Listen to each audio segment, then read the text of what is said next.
66. All search for happiness is misery. Questioner: I have come from England, and I am on my way to Madras. There I shall meet my father, and we shall go by car overland to London. I am to study psychology, but I do not yet know what I shall do when I get my degree. I may try industrial psychology or psychotherapy. My father is a general physician. I may follow the same line. But this does not exhaust my interests. There are certain questions which do not change with time. I understand you have some answers to such questions, and this made me come to see you. Maharaj, I wonder whether I am the right man to answer your questions. I know little about things and people. I know only that I am, and that much you also know. We are equals. Of course I know that I am, but I do not know what it means. What you take to be the I in the I am is not you. To know that you are is natural. To know what you are is the result of much investigation. You will have to explore the entire field of consciousness and go beyond it. For this, you must find the right teacher and create the conditions needed for discovery. Generally speaking, there are two ways: external and internal. Either you live with somebody who knows the truth and submit yourself entirely to his guiding and molding influence, or you seek the inner guide and follow the inner light wherever it takes you. In both cases, your personal desires and fears must be disregarded. You learn either by proximity or by investigation, the passive or the active way. You either let yourself be carried by the river of life and love represented by your guru, or you make your own efforts, guided by your inner star. In both cases, you must move on. You must be earnest. Rare are the people who are lucky to find somebody worthy of trust and love. Most of them must take the hard way, the way of intelligence and understanding, of discrimination and detachment. Viveka, Vairagya. This is the way open to all. I am lucky to have come here. Though I am leaving tomorrow, one talk with you may affect my entire life. Yes, once you say, I want to find truth, all your life will be deeply affected by it. All your mental and physical habits, feelings and emotions, desires and fears, plans and decisions will undergo a most radical transformation. Once I have made up my mind to find the reality, what do I do next? It depends on your temperament. If you are earnest, whatever way you choose will take you to your goal. It is the earnestness that is the decisive factor. What is the source of earnestness? It is the homing instinct, which makes the bird return to its nest and the fish to the mountain stream where it was born. The seed returns to the earth when the fruit is ripe. Ripeness is all. And what will ripen me? Do I need experience? You already have all the experience you need. Otherwise, you would not have come here. You need not gather any more. Rather, you must go beyond experience. Whatever effort you make, whatever method, sadhana, you follow, will merely generate more experience, but will not take you beyond. Nor will reading books help you. They will enrich your mind, but the person you are will remain intact. If you expect any benefits from your search, material, mental, or spiritual, you have missed the point. Truth gives no advantage. It gives you no higher status, no power over others. All you get is truth and the freedom from the false. Surely truth gives you the power to help others. This is mere imagination, however noble. In truth, you do not help others, because there are no others. You divide people into noble and ignoble, and you ask the noble to help the ignoble. You separate, you evaluate, you judge and condemn. In the name of truth, you destroy it. Your very desire to formulate truth denies it, because it cannot be contained in words. Truth can be expressed only by the denial of the false, in action. For this, you must see the false as false, viveka, and reject it, vairagya. Renunciation of the false is liberating and energizing. It lays open the road to perfection. When do I know that I have discovered truth? When the idea, this is true, that is true, does not arise. Truth does not assert itself. It is in the seeing of the false as false and rejecting it. It is useless to search for truth when the mind is blind to the false. It must be purged of the false completely before truth can dawn on it. But what is false? Surely, what has no being is false. What do you mean by having no being? The false is there, hard as a nail. What contradicts itself has no being. Or it has only momentary being, which comes to the same. For what has a beginning and an end has no middle. It is hollow. It has only the name and shape given to it by the mind. But it has neither substance nor essence. If all that passes has no being, then the universe has no being either. Whoever denies it? Of course the universe has no being. What has? That which does not depend for its existence, which does not arise with the universe arising, nor set with the universe setting, which does not need any proof, but imparts reality to all it touches.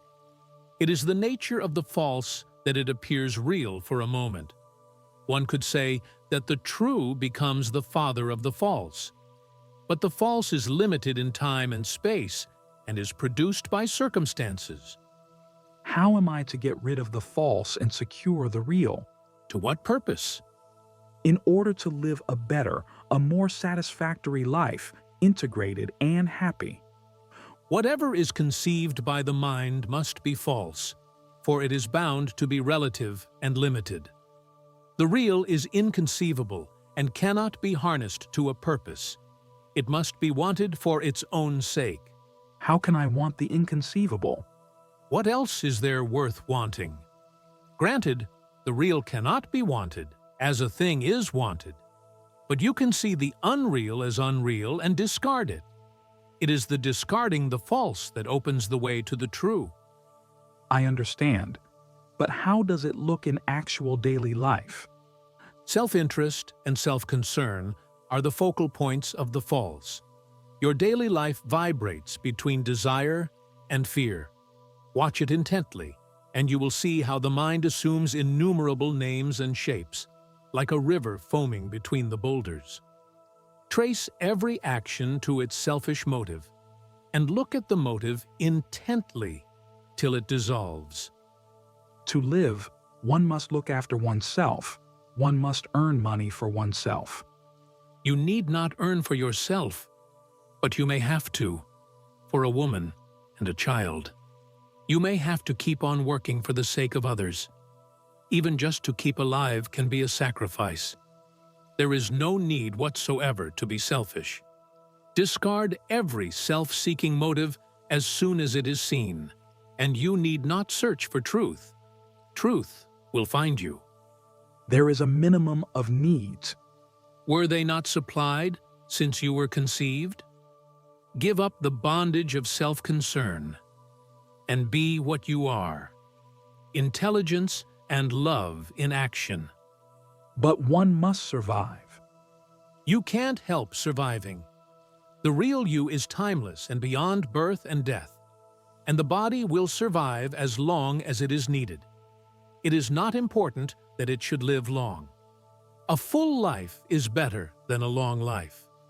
Who is to say what is a full life? It depends on my cultural background. If you seek reality, you must set yourself free of all backgrounds, of all cultures, of all patterns of thinking and feeling. Even the idea of being man or woman, or even human, should be discarded. The ocean of life contains all, not only humans. So, first of all, abandon all self-identification. Stop thinking of yourself as such and such, so and so, this or that.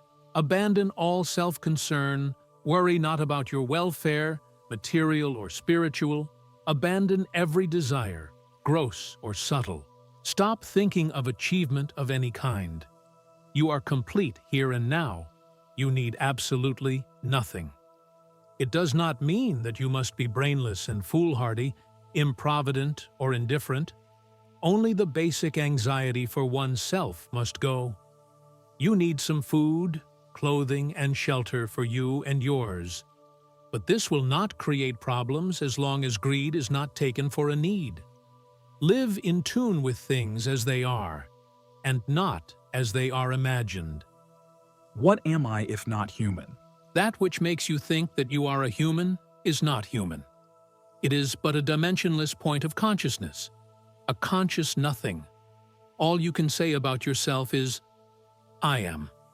You are pure being, awareness, bliss. To realize that is the end of all seeking.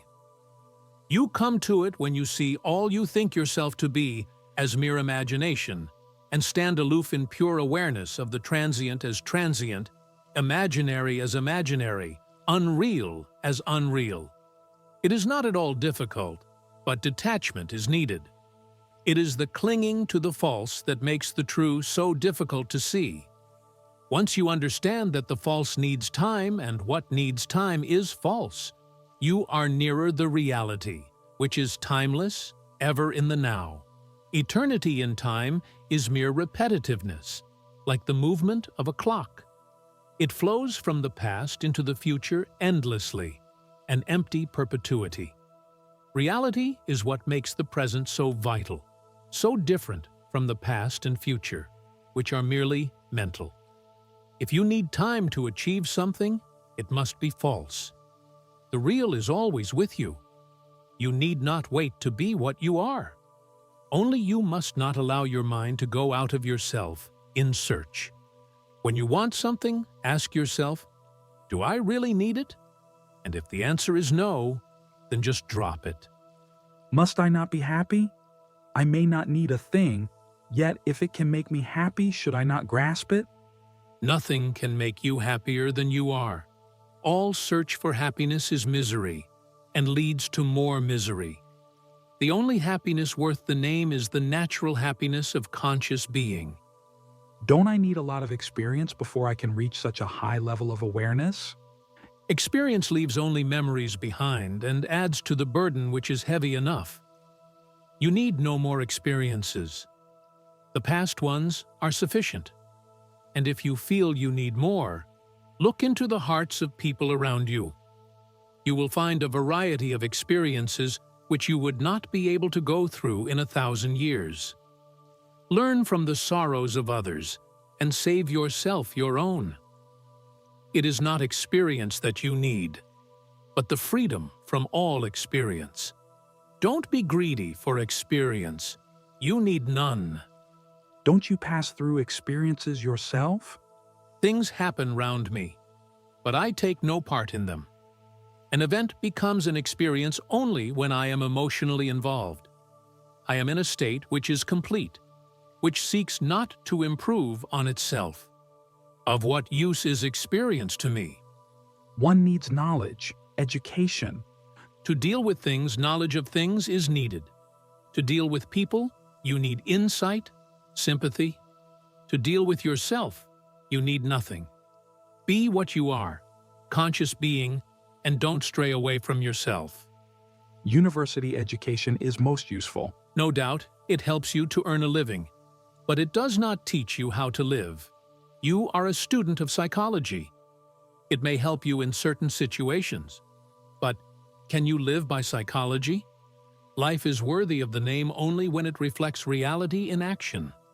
No university will teach you how to live, so that when the time of dying comes, you can say, I lived well, I do not need to live again. Most of us die wishing we could live again. So many mistakes committed, so much left undone. Most of the people vegetate, but do not live. They merely gather experience and enrich their memory. But experience is the denial of reality, which is neither sensory nor conceptual, neither of the body nor of the mind, though it includes and transcends both. But experience is most useful. By experience, you learn not to touch a flame. I have told you already that knowledge is most useful in dealing with things, but it does not tell you how to deal with people and yourself, how to live a life. We are not talking of driving a car or earning money. For this you need experience. But for being a light unto yourself, material knowledge will not help you. You need something much more intimate and deeper than mediate knowledge, to be yourself in the true sense of the word. Your outer life is unimportant. You can become a night watchman and live happily. It is what you are inwardly that matters. Your inner peace and joy you have to earn. It is much more difficult than earning money. No university can teach you to be yourself. The only way to learn is by practice. Right away, begin to be yourself. Discard all you are not, and go ever deeper. Just as a man digging a well discards what is not water until he reaches the water-bearing strata, so must you discard what is not your own, till nothing is left which you can disown. You will find that what is left is nothing which the mind can hook on to. You are not even a human being. You just are, a point of awareness, coextensive with time and space and beyond both, the ultimate cause, itself uncaused. If you ask me, who are you? My answer would be, nothing in particular. Yet, I am. If you are nothing in particular, then you must be the universal. What is to be universal? Not as a concept, but as a way of life. Not to separate, not to oppose, but to understand and love whatever contacts you is living universally. To be able to say truly, I am the world. The world is me. I am at home in the world. The world is my own. Every existence is my existence. Every consciousness is my consciousness. Every sorrow is my sorrow. And every joy is my joy. This is universal life. Yet, my real being, and yours too, is beyond the universe and, therefore, beyond the categories of the particular and the universal. It is what it is, totally self-contained and independent. I find it hard to understand. You must give yourself time to brood over these things. The old grooves must be erased in your brain, without forming new ones. You must realize yourself as the immovable, behind and beyond the movable, the silent witness of all that happens. Does it mean that I must give up all idea of an active life? Not at all. There will be marriage. There will be children. There will be earning money to maintain a family. All this will happen in the natural course of events. For destiny must fulfill itself. You will go through it without resistance, facing tasks as they come, attentive and thorough both in small things and big. But the general attitude will be of affectionate detachment, enormous goodwill, without expectation of return, constant giving without asking. In marriage, you are neither the husband nor the wife. You are the love between the two. You are the clarity and kindness that makes everything orderly and happy. It may seem vague to you, but if you think a little, you will find that the mystical is most practical, for it makes your life creatively happy. Your consciousness is raised to a higher dimension, from which you see everything much clearer and with greater intensity. You realize that the person you became at birth and will cease to be at death is temporary and false. You are not the sensual, emotional, and intellectual person, gripped by desires and fears. Find out your real being. What am I? Is the fundamental question of all philosophy and psychology. Go into it deeply. 67. Experience is not the real thing. Maharaj, the seeker is he who is in search of himself. Soon he discovers that his own body he cannot be. Once the conviction, I am not the body, becomes so well grounded that he can no longer feel, think and act for and on behalf of the body, he will easily discover that he is the universal being, knowing, acting, that in him and through him the entire universe is real, conscious, and active. This is the heart of the problem. Either you are body conscious and a slave of circumstances, or you are the universal consciousness itself, and in full control of every event. Yet consciousness, individual or universal, is not my true abode. I am not in it. It is not mine. There is nom in it. I am beyond, though it is not easy to explain how one can be neither conscious nor unconscious, but just beyond. I cannot say that I am in God or I am God. God is the universal light and love, the universal witness.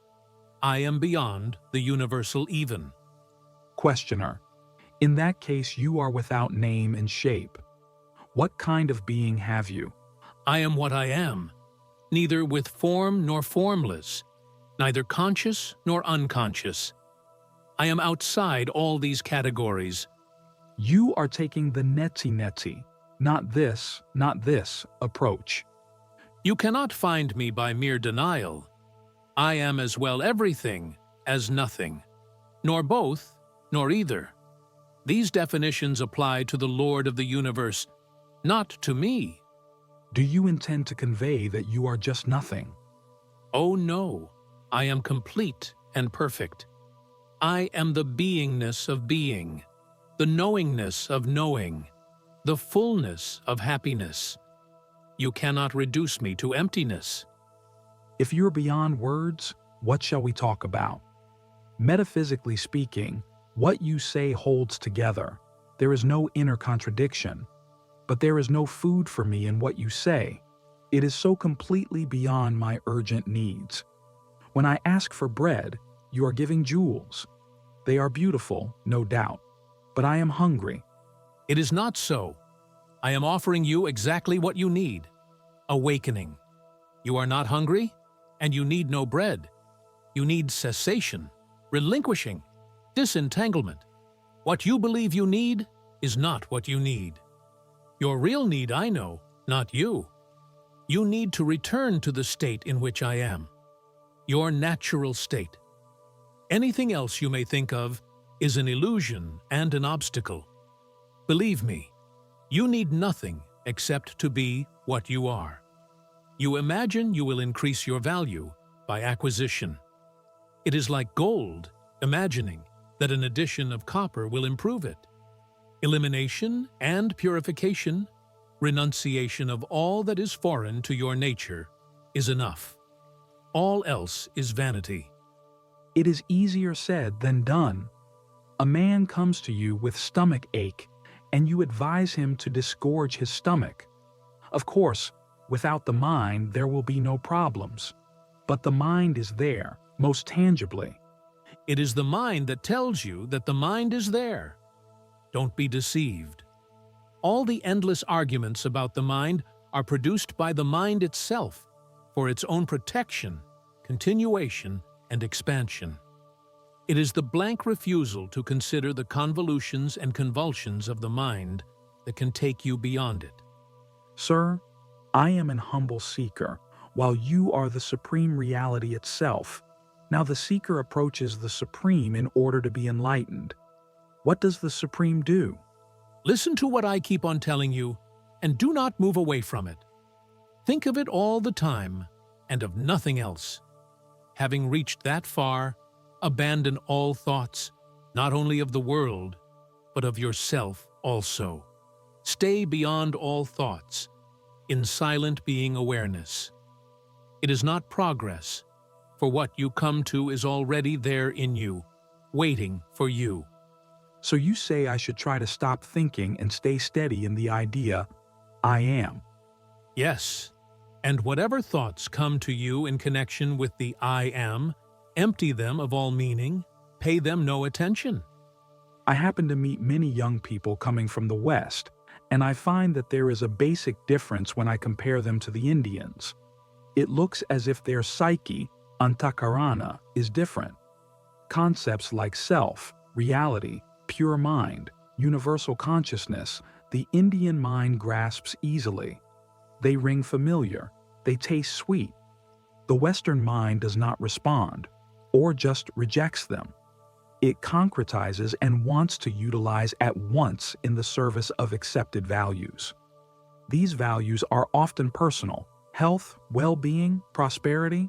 Sometimes they are social: a better society, a happier life for all. All are connected with worldly problems, personal or impersonal. Another difficulty one comes across quite often in talking with the Westerners is that to them everything is experience. As they want to experience food, drink, and women, art and travels, so do they want to experience yoga, realization, and liberation. To them, it is just another experience, to be had for a price. They imagine such experience can be purchased, and they bargain about the cost. When one guru quotes too high in terms of time and effort, they go to another who offers installment terms, apparently very easy, but beset with unfulfillable conditions. It is the old story of not thinking of the gray monkey when taking the medicine. In this case, it is not thinking of the world, abandoning all selfhood, extinguishing every desire, becoming perfect celibates, etc. Naturally, there is vast cheating going on all levels, and the results are nil.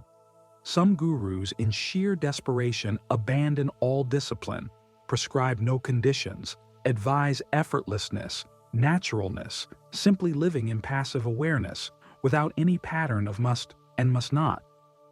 And there are many disciples whose past experiences brought them to dislike themselves so badly that they just do not want to look at themselves.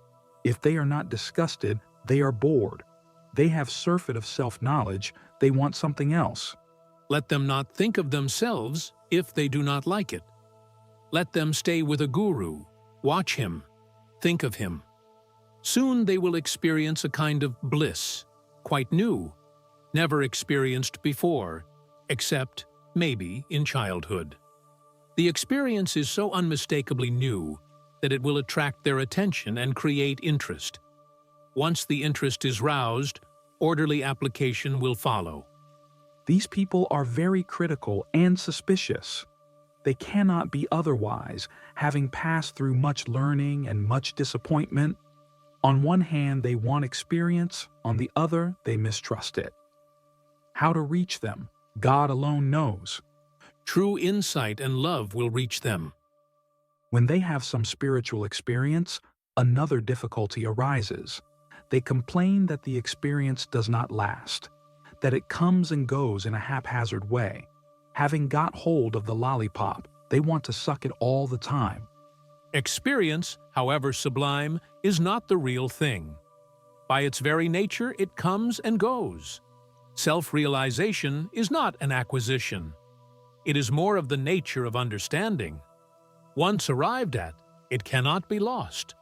On the other hand, consciousness is changeful, flowing, undergoing transformation from moment to moment. Do not hold on to consciousness and its contents. Consciousness held ceases. To try to perpetuate a flash of insight or a burst of happiness is destructive of what it wants to preserve. What comes must go. The permanent is beyond all comings and goings. Go to the root of all experience, to the sense of being. Beyond being and not being lies the immensity of the real. Try and try again. To try, one needs faith. There must be the desire first. When the desire is strong, the willingness to try will come. You do not need assurance of success when the desire is strong. You are ready to gamble. Strong desire, strong faith, it comes to the same. These people do not trust either their parents or the society or even themselves. All they touched turned to ashes. Give them one experience absolutely genuine, indubitable, beyond the argumentations of the mind, and they will follow you to the world's end. But I am doing nothing else. Tirelessly, I draw their attention to the one incontrovertible factor, that of being. Being needs no proofs. It proves all else. If only they go deeply into the fact of being and discover the vastness and the glory to which the I Am is the door, and cross the door and go beyond, their life will be full of happiness and light. Believe me, the effort needed is as nothing when compared with the discoveries arrived at. What you say is right, but these people have neither confidence nor patience. Even a short effort tires them. It is really pathetic to see them groping blindly and yet unable to hold on to the helping hand. They are such nice people fundamentally, but totally bewildered. I tell them, you cannot have truth on your own terms. You must accept the conditions. To this they answer, some will accept the conditions and some will not. Acceptance or non-acceptance are superficial and accidental. Reality is in all. There must be a way for all to tread, with no conditions attached. There is such a way, open to all, on every level, in every walk of life. Everybody is aware of himself. The deepening and broadening of self-awareness is the royal way. Call it mindfulness, or witnessing, or just attention. It is for all. None is unripe for it, and none can fail. But, of course, your must not be merely alert. Your mindfulness must include the mind also. Witnessing is primarily awareness of consciousness and its movements. 68th. Seek the source of consciousness. Questioner. We were talking the other day about the ways of the modern Western mind and the difficulty it finds in submitting to the moral and intellectual discipline of the Vedanta. One of the obstacles lies in the young Europeans' or Americans' preoccupation with the disastrous condition of the world and the urgent need of setting it right. They have no patience with people like you, who preach personal improvement as a precondition for the betterment of the world. They say it is neither possible nor necessary. Humanity is ready for a change of systems, social, economic, political, a world government, world police, world planning, and the abolition of all physical and ideological barriers. This is enough. No personal transformation is needed. No doubt, people shape society, but society shapes people too. In a humane society, people will be humane. Besides, science provides the answer to many questions which formerly were in the domain of religion. Maharaj, no doubt, striving for the improvement of the world is a most praiseworthy occupation. Done selflessly, it clarifies the mind and purifies the heart. But soon man will realize that he pursues a mirage. Local and temporary improvement is always possible, and was achieved again and again under the influence of a great king or teacher. But it would soon come to an end, leaving humanity in a new cycle of misery. It is in the nature of all manifestation that the good and the bad follow each other, and in equal measure. The true refuge is only in the unmanifested. Are you not advising escape? On the contrary, the only way to renewal lies through destruction. You must melt down the old jewelry into formless gold before you can mold a new one. Only the people who have gone beyond the world can change the world. It never happened otherwise. The few whose impact was long-lasting were all knowers of reality. Reach their level, and then only talk of helping the world. It is not the rivers and mountains that we want to help, but the people. There is nothing wrong with the world, but for the people who make it bad. Go and ask them to behave. Desire and fear make them behave as they do. Exactly. As long as human behavior is dominated by desire and fear, there is not much hope. And to know how to approach the people effectively, you must yourself be free of all desire and fear. Certain basic desires and fears are inevitable. such as are connected with food, sex, and death. These are needs, and as needs, they are easy to meet. Even death is a need? Having lived a long and fruitful life, you feel the need to die. Only when wrongly applied, desire and fear are destructive. By all means, desire the right and fear the wrong. But when people desire what is wrong and fear what is right, they create chaos and despair. What is right and what is wrong? Relatively, what causes suffering is wrong. What alleviates it is right. Absolutely, what brings you back to reality is right, and what dims reality is wrong. When we talk of helping humanity, we mean a struggle against disorder and suffering. You merely talk of helping. Have you ever helped, really helped, a single man? Have you ever put one soul beyond the need of further help? Can you give a man character based on full realization of his duties and opportunities at least, if not on the insight into his true being? When you do not know what is good for yourself, how can you know what is good for others? The adequate supply of means of livelihood is good for all. You may be God Himself, but you need a well-fed body to talk to us. It is you that need my body to talk to you. I am not my body, nor do I need it. I am the witness only. I have no shape of my own. You are so accustomed to think of yourselves as bodies having consciousness that you just cannot imagine consciousness as having bodies. Once you realize that bodily existence is but a state of mind, a movement in consciousness, that the ocean of consciousness is infinite and eternal, and that, when in touch with consciousness, you are the witness only, you will be able to withdraw beyond consciousness altogether. We are told there are many levels of existences. Do you exit and function on all the levels? While you are on earth, are you also in heaven, Swarga? I am nowhere to be found. I am not a thing to be given a place among other things. All things are in me, but I am not among things. You are telling me about the superstructure, while I am concerned with the foundations. The superstructures rise and fall, but the foundations last. I am not interested in the transient, while you talk of nothing else. Forgive me a strange question. If somebody with a razor-sharp sword would suddenly sever your head, what difference would it make to you? None whatsoever. The body will lose its head. Certain lines of communication will be cut. That is all. Two people talk to each other on the phone and the wire is cut. Nothing happens to the people. Only they must look for some other means of communication. The Bhagavad Gita says, "The sword does not cut it." It is literally so. It is in the nature of consciousness to survive its vehicles.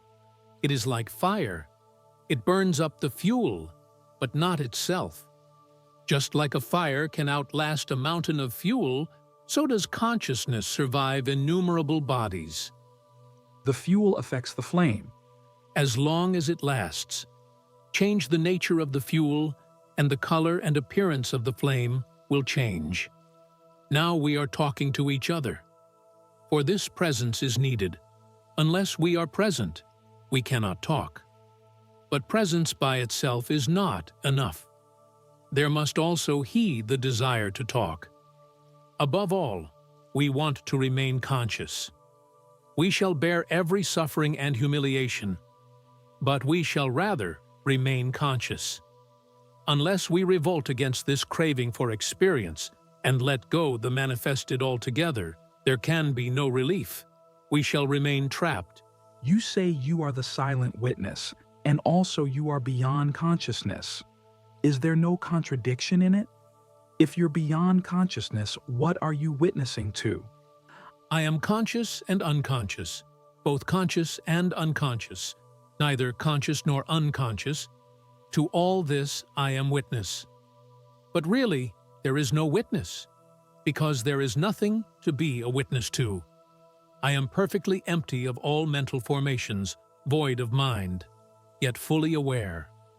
This I try to express my saying that I am beyond the mind. How can I reach you then? Be aware of being conscious and seek the source of consciousness. That is all. Very little can be conveyed in words. It is the doing as I tell you that will bring light, not my telling you. The means do not matter much. It is the desire, the urge, the earnestness that count. 69. Transiency is proof of unreality. Questioner. My friend is a German, and I was born in England from French parents. I am in India since over a year wandering from ashram to ashram. Maharaj, any spiritual practices, sadhanas. Studies and meditation. What did you meditate on? On what I read? Good. What are you doing, sir? Sitting? And what else? Talking. What are you talking about? Do you want a lecture? Better ask something that really touches you, so that you feel strongly about it. Unless you are emotionally involved, you may argue with me, but there will be no real understanding between us. If you say, "Nothing worries me, I have no problems. It is all right with me, we can keep quiet." But if something really touches you, then there is purpose in talking. Shall I ask you? What is the purpose of your moving from place to place? To meet people, to try to understand them. What people are you trying to understand? What exactly are you after? Integration. If you want integration, you must know whom you want to integrate. By meeting people and watching them, one comes to know oneself also. It goes together. It does not necessarily go together. One improves the other. It does not work that way. The mirror reflects the image, but the image does not improve the mirror. You are neither the mirror nor the image in the mirror. Having perfected the mirror so that it reflects correctly, truly, you can turn the mirror round and see in it a true reflection of yourself. True, as far as the mirror can reflect. But the reflection is not yourself. You are the seer of the reflection. Do understand it clearly. Whatever you may perceive, you are not what you perceive. I am the mirror and the world is the image. You can see both the image and the mirror. You are neither. Who are you? Don't go by formulas. The answer is not in words. The nearest you can say in words is, I am what makes perception possible. The life beyond the experiencer and his experience. Now, can you separate yourself both from the mirror and the image in the mirror and stand completely alone, all by yourself? No, I cannot. How do you know that you cannot? There are so many things you are doing without knowing how to do it. You digest, you circulate your blood and lymph, you move your muscles, all without knowing how. In the same way, you perceive, you feel, you think without knowing the why and how of it. Similarly, you are yourself without knowing it. There is nothing wrong with you as the self. It is what it is to perfection. It is the mirror that is not clear and true and, therefore, gives you false images. You need not correct yourself, only set right your idea of yourself. Learn to separate yourself from the image and the mirror. Keep on remembering. I am neither the mind nor its ideas. Do it patiently and with convictions, and you will surely come to the direct vision of yourself as the source of being, knowing, loving, eternal, all-embracing, all-pervading. You are the infinite focused in a body. Now you see the body only. Try earnestly, and you will come to see the infinite only. The experience of reality, when it comes, does it last? All experience is necessarily transient, but the ground of all experience is immovable. Nothing that may be called an event will last, but some events purify the mind and some stain it. Moments of deep insight and all-embracing love purify the mind, while desires and fears, envies and anger, blind beliefs and intellectual arrogance pollute and dull the psyche. Is self-realization so important? Without it, you will be consumed by desires and fears, repeating themselves meaninglessly in endless suffering. Most of the people do not know that there can be an end to pain. But once they have heard the good news, obviously going beyond all strife and struggle is the most urgent task that can be. You know that you can be free, and now it is up to you. Either you remain forever hungry and thirsty, longing, searching, grabbing, holding, ever losing and sorrowing, or go out wholeheartedly in search of the state of timeless perfection to which nothing can be added, from which nothing taken away. In it all, desires and fears are absent, not because they were given up, but because they have lost their meaning. So far, I have been following you. Now, what am I expected to do? There is nothing to do, just be. Do nothing. Be. No climbing mountains and sitting in caves. I do not even say, be yourself, since you do not know yourself. Just be. Having seen that you are neither the outer world of perceivables, nor the inner world of thinkables, that you are neither body nor mind. Just be. Surely there are degrees of realization. There are no steps to self-realization. There is nothing gradual about it. It happens suddenly and is irreversible. You rotate into a new dimension, seen from which the previous ones are mere abstractions. Just like on sunrise you see things as they are, so on self-realization you see everything as it is. The world of illusions is left behind. In the state of realization, do things change? They become colorful and full of meaning? The experience is quite right, but it is not the experience of reality, Sadanubhav, but of harmony, Sattvanubhav, of the universe. Nevertheless, there is progress. There can be progress only in the preparation, sadhana. Realization is sudden. The fruit ripens slowly, but falls suddenly and without return. I am physically and mentally at peace. What more do I need? Yours may not be the ultimate state.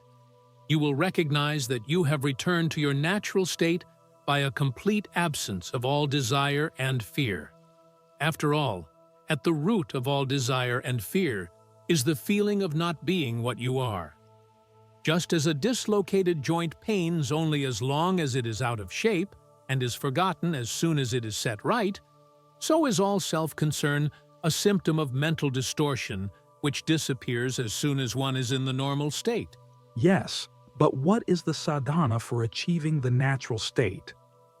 Hold on to the sense, I am, to the exclusion of everything else. When thus the mind becomes completely silent, it shines with a new light and vibrates with new knowledge. It all comes spontaneously. You need only hold on to the I am. Just like emerging from sleep or a state of rapture, you feel rested, and yet you cannot explain why and how you come to feel so well. In the same way, on realization, you feel complete, fulfilled, free from the pleasure-pain complex, and yet not always able to explain what happened, why, and how. You can put it only in negative terms. Nothing is wrong with me any longer. It is only by comparison with the past that you know that you are out of it. Otherwise, you are just yourself. Don't try to convey it to others. If you can, it is not the real thing. Be silent and watch it expressing itself in action. If you could tell me what I shall become, it may help me to watch over my development. How can anybody tell you what you shall become when there is no becoming? You merely discover what you are. All molding oneself to a pattern is a grievous waste of time. Think neither of the past nor of the future. Just be. How can I just be? Changes are inevitable. Changes are inevitable in the changeful. but you are not subject to them. You are the changeless background against which changes are perceived. Everything changes. The background also changes. There is no need of a changeless background to notice changes. The self is momentary. It is merely the point where the past meets the future. Of course, the self based on memory is momentary, but such self demands unbroken continuity behind it. You know from experience that there are gaps when your self is forgotten. What brings it back to life? What wakes you up in the morning? There must be some constant factor bridging the gaps in consciousness. If you watch carefully, you will find that even your daily consciousness is in flashes, with gaps intervening all the time. What is in the gaps? What can there be but your real being? That is timeless. Mind and mindlessness are one to it. Is there any particular place you would advise me to go to for spiritual attainment? The only proper place is within. The outer world neither can help nor hinder. No system, no pattern of action will take you to your goal. Give up all working for a future. Concentrate totally on the now. Be concerned only with your response to every movement of life as it happens. What is the cause of the urge to roam about? There is no cause. You merely dream that you roam about. In a few years, your stay in India will appear as a dream to you. You will dream some other dream at that time. Do realize that it is not you who moves from dream to dream, but the dreams flow before you, and you are the immutable witness. No happening affects your real being. This is the absolute truth. Cannot I move about physically and keep steady inwardly? You can, but what purpose does it serve? If you are earnest, you will find that in the end, you will get fed up with roaming and regret the waste of energy and time. To find yourself, you need not take a single step. Is there any difference between the experience of the self, Atman, and of the Absolute, Brahman? There can be no experience of the Absolute as it is beyond all experience. On the other hand, the self is the experiencing factor in every experience, and thus, in a way, validates the multiplicity of experiences. The world may be full of things of great value, but if there is nobody to buy them, they have no price. The Absolute contains everything experienceable, but without the experience, they are as nothing. That which makes the experience possible is the Absolute. That which makes it actual is the self. Don't we reach the Absolute through a gradation of experiences? Beginning with the grossest, we end with the most sublime. There can be no experience without desire for it. There can be gradation between desires, but between the most sublime desire and the freedom from all desire, there is an abyss which must be crossed. The unreal may look real, but it is transient. The real is not afraid of time. Is not the unreal the expression of the real? How can it be? It is like saying that truth expresses itself in dreams. To the real, the unreal is not. It appears to be real only because you believe in it, doubt it, and it ceases. When you are in love with somebody, you give it reality. You imagine your love to be all-powerful and everlasting. When it comes to an end, you say, I thought it was real, but it wasn't. Transiency is the best proof of unreality. What is limited in time and space and applicable to one person only is not real. The real is for all and forever. Above everything else, you cherish yourself. You would accept nothing in exchange for your existence. The desire to be is the strongest of all desires and will go only on the realization of your true nature. Even in the unreal, there is a touch of reality. Yes, the reality you impart to it by taking it to be real. Having convinced yourself, you are bound by your conviction. When the sun shines, colors appear. When it sets, they disappear. Where are the colors without the light? This is thinking in terms of duality. All thinking is in duality. In identity, no thought survives. 70th. God is the end of all desire and knowledge. Maharaj, where are you coming from? What have you come for? Questioner, I come from America and my friend is from the Republic of Ireland. I came about 6 months ago and I was traveling from ashram to ashram. My friend came on his own. What have you seen? I have been at Sri Ramanashram and also I have visited Rishikesh. Can I ask you what is your opinion of Sri Ramana Maharshi? We are both in the same ancient state. But what do you know of Maharshi? You take yourself to be a name and a body, so all you perceive are names and bodies. Were you to meet the Maharshi, what would happen? Probably, we would feel quite happy. We may even exchange a few words. But would he recognize you as a liberated man? Of course. As a man recognizes a man, so a jnani recognizes a jnani. You cannot appreciate what you have not experienced. You are what you think yourself to be, but you cannot think yourself to be what you have not experienced. To become an engineer, I must learn engineering. To become God, what must I learn? You must unlearn everything. God is the end of all desire and knowledge. You mean to say that I become God merely by giving up the desire to become God? All desires must be given up, because by desiring you, take the shape of your desires. When no desires remain, you revert to your natural state. How do I come to know that I have achieved perfection? You cannot know perfection, you can know only imperfection. For knowledge to be, there must be separation and disharmony. You can know what you are not, but you cannot know your real being. You can be only what you are. The entire approach is through understanding, which is in the seeing of the false as false. But to understand, you must observe from outside. The Vedantic concept of Maya, illusion, applies to the manifested. Therefore, our knowledge of the manifested is unreliable. But we should be able to trust our knowledge of the unmanifested. There can be no knowledge of the unmanifested. The potential is unknowable. Only the actual can be known.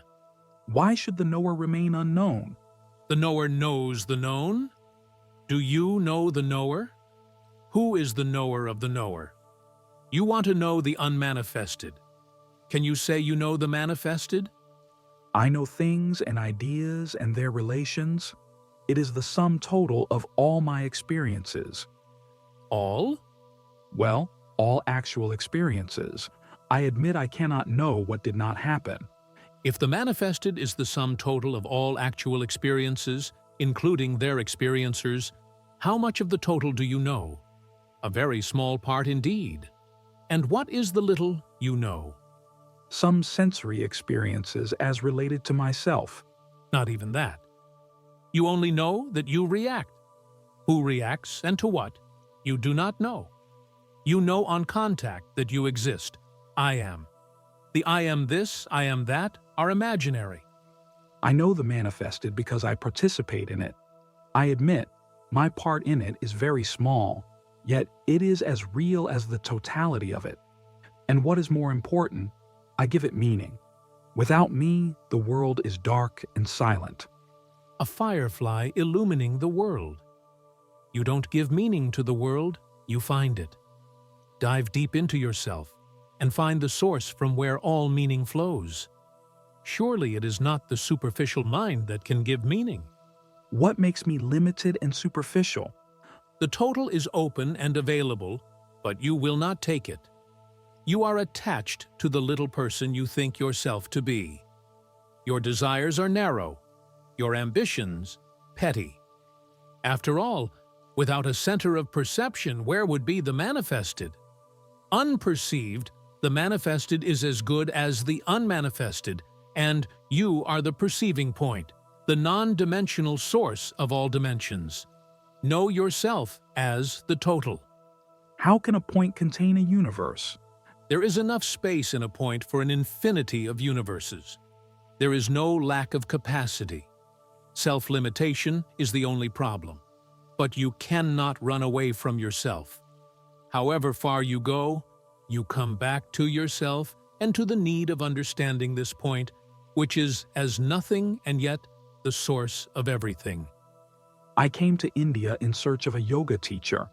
I am still in search. What kind of yoga do you want to practice? The yoga of getting, or the yoga of giving up? Don't they come to the same in the end? How can they? One enslaves, the other liberates. The motive matters supremely. Freedom comes through renunciation. All possession is bondage. What I have the strength and the courage to hold on to, why should I give up? And if I have not the strength, how can I give up? I do not understand this need of giving up. When I want something, why should I not pursue it? Renunciation is for the weak. If you do not have the wisdom and the strength to give up, just look at your possessions. Your mere looking will burn them up. If you can stand outside your mind, you will soon find that total renunciation of possessions and desires is the most obviously reasonable thing to do. You create the world and then worry about it. Becoming selfish makes you weak. If you think you have the strength and courage to desire, it is because you are young and inexperienced. Invariably, the object of desire destroys the means of acquiring it, and then itself withers away. It is all for the best, because it teaches you to shun desire like poison. How am I to practice desirelessness? No need of practice, no need of any acts of renunciation. Just turn your mind away, that is all. Desire is merely the fixation of the mind on an idea. Get it out of its groove by denying it attention. That is all? Yes, that is all. Whatever may be the desire or fear, don't dwell upon it. Try and see for yourself. Here and there you may forget, it does not matter. Go back to your attempts till the brushing away of every desire and fear, of every reaction, becomes automatic. How can one live without emotions? You can have all the emotions you want, but beware of reactions, of induced emotions. Be entirely self-determined and ruled from within, not from without. Merely giving up a thing to secure a better one is not true relinquishment. Give it up because you see its valuelessness. As you keep on giving up, you will find that you grow spontaneously in intelligence and power, and inexhaustible love and joy. Why so much insistence on relinquishing all desires and fears? Are they not natural? They are not. They are entirely mind-made. You have to give up everything to know that you need nothing, not even your body. Your needs are unreal, and your efforts are meaningless. You imagine that your possessions protect you. In reality, they make you vulnerable. Realize yourself as away from all that can be pointed at as this or that. You are unreachable by any sensory experience or verbal construction. Turn away from them. Refuse to impersonate. After I have heard you, what am I to do? Only hearing will not help you much. You must keep it in mind and ponder over it, and try to understand the state of mind which makes me say what I say. I speak from truth. Stretch your hand and take it. You are not what you think yourself to be, I assure you. The image you have of yourself is made up from memories and is purely accidental. What I am is the result of my karma. What you appear to be, you are not. Karma is only a word you have learnt to repeat. You have never been, nor shall ever be, a person. Refuse to consider yourself as one. But as long as you do not even doubt yourself to be a Mr. S0 and so, there is little hope. When you refuse to open your eyes, what can you be shown? I imagine karma to be a mysterious power that urges me towards perfection. That's what people told you. You are already perfect, here and now. The perfectible is not you. You imagine yourself to be what you are not. Stop it. It is the cessation that is important, not what you are going to stop. Did not karma compel me to become what I am? Nothing compels. You are as you believe yourself to be. Stop believing. Here you are sitting on your seat and talking to me. What compels you is your karma. Nothing compels me. I do what needs doing. But you do so many unnecessary things. It is your refusal to examine that creates karma. It is the indifference to your own suffering that perpetuates it. Yes, it is true. What can put an end to this indifference? The urge must come from within as a wave of detachment or compassion. Could I meet this urge halfway? Of course. See your own condition. See the condition of the world. We were told about karma and reincarnation, evolution and yoga, masters and disciples. What are we to do with all this knowledge? Leave it all behind you. Forget it. Go forth, unburdened with ideas and beliefs. Abandon all verbal structures, all relative truth, all tangible objectives. The absolute can be reached by absolute devotion only. Don't be half-hearted. I must begin with some absolute truth. Is there any? Yes, there is. The feeling? I am.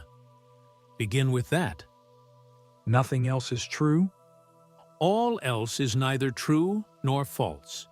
It seems real when it appears. It disappears when it is denied.